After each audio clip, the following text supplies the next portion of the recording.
Hello, ketemu lagi dengan Iqbal Alamsah di channel pembelajaran.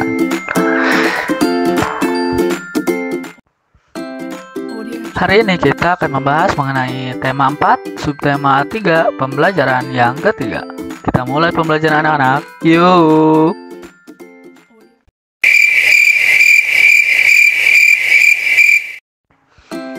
Dayu dan teman-teman membuat kerajinan.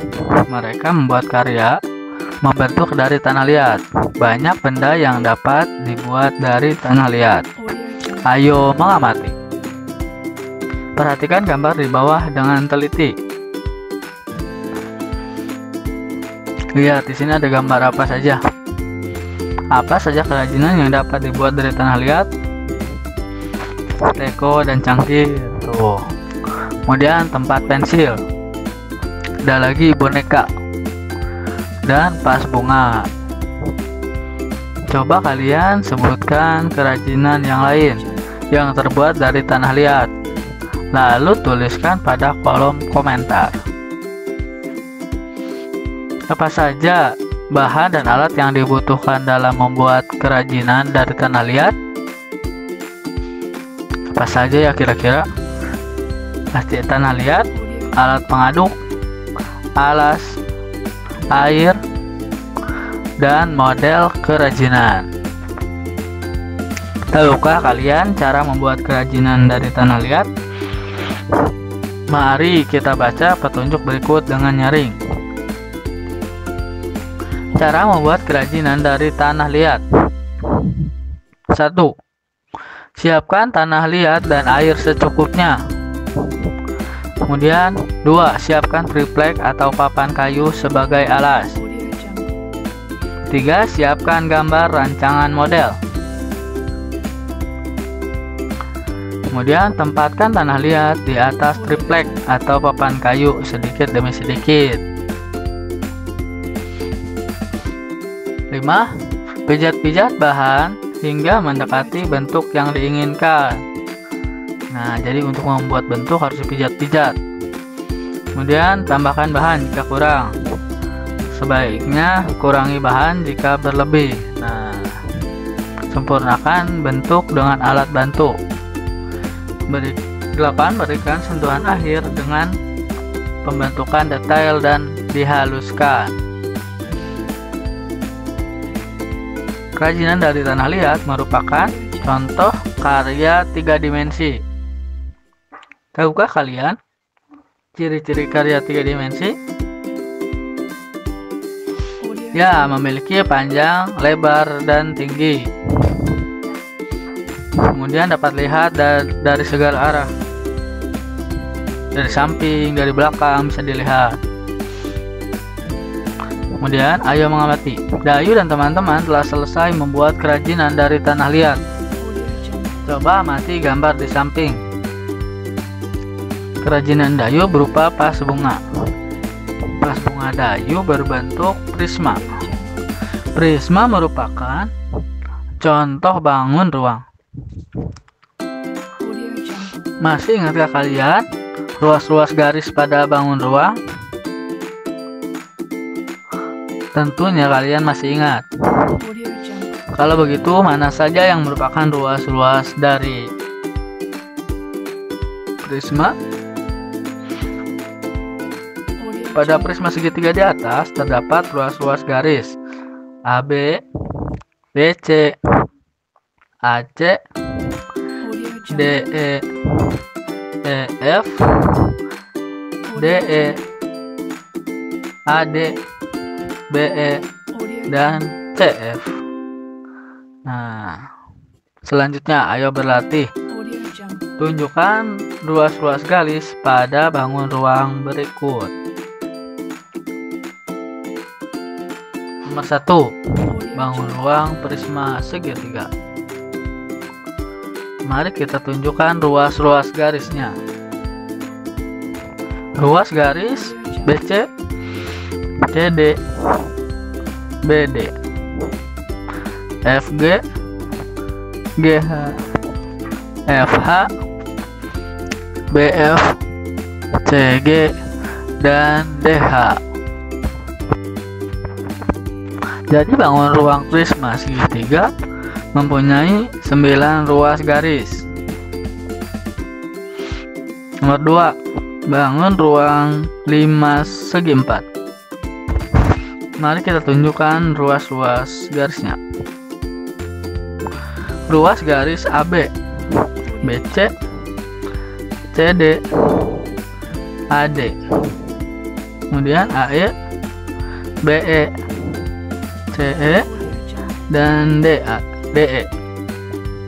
Jadi bangun ruang 5 segi 4 mempunyai 8 ruas garis. Nomor 3, bangun ruang 5 segi 3. Mari kita tunjukkan ruas garisnya. Ruas garis AB, BC, AC, kemudian AD, BD, dan CD. Berarti 5 segi 3 itu ruas garisnya ada berapa?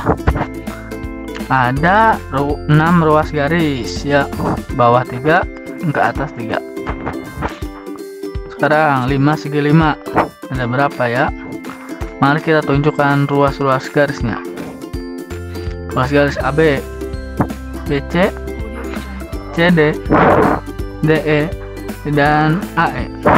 Kemudian AT, BT, CT, DT, dan ET. Jadi bangun ruang 5 segi 5 mempunyai 10 ruas garis. Nomor 5, bangun ruang prisma segi 5. Mari kita tunjukkan ruas garisnya. Ruas garis KL, LM, MN, NO, dan OKO, PQ, QR, RS, ST, dan PT. Kemudian KP, LP, MR, NR, dan OT.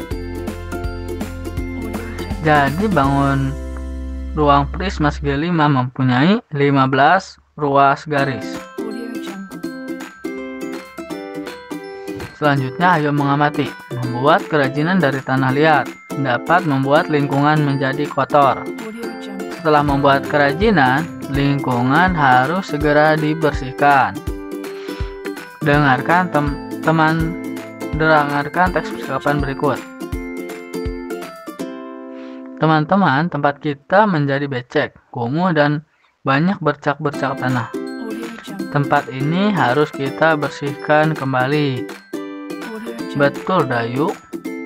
Tempat ini juga berantakan. Kita juga harus merapihkan kembali. Sekarang ayo berlatih. Jawablah pertanyaan berikut dengan benar. Nomor 1. Apa isi pembicaraan Dayu dan teman-teman? Isi pembicaraan Dayu dan teman-teman adalah mereka akan segera membersihkan dan merapikan tempat yang mereka gunakan untuk membuat kerajinan dari tanah liat. Nomor 2. Tempat Dayu dan teman-teman membuat kerajinan menjadi kotor. Apa yang akan mereka lakukan? Yang akan mereka lakukan adalah membersihkan dan merapihkan tempat tersebut. Nomor 3. Apa yang akan kamu lakukan jika kamu menjadi salah satu teman Dayu di tempat membuat kerajinan? Yang akan aku lakukan adalah membantu Dayu membersihkan dan merapihkan tempat itu. Nomor 4. Apakah kamu setuju dengan sikap Dayu dan teman-teman?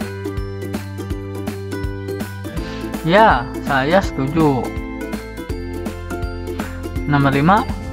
Apa yang akan terjadi jika tempat membuat kerajinan yang kotor dibiarkan?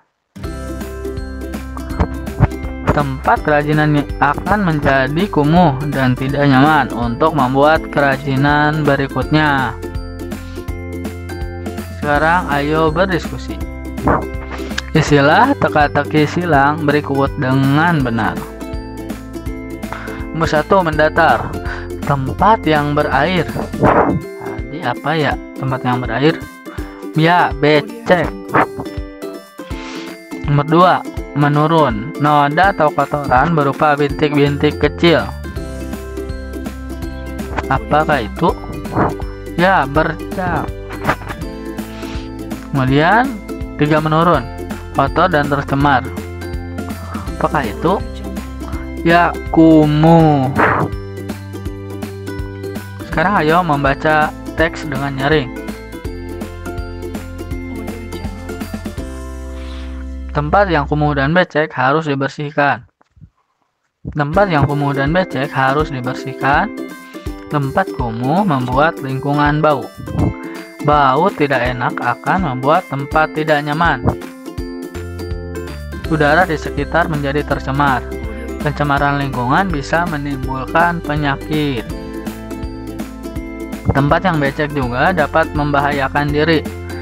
Tempat yang becek mengandung air. Jika tidak berhati-hati saat berjalan, dapat terpleset dan jatuh. Kepala bisa terbentur ke lantai. Oleh sebab itu, kita harus menjaga keselamatan diri.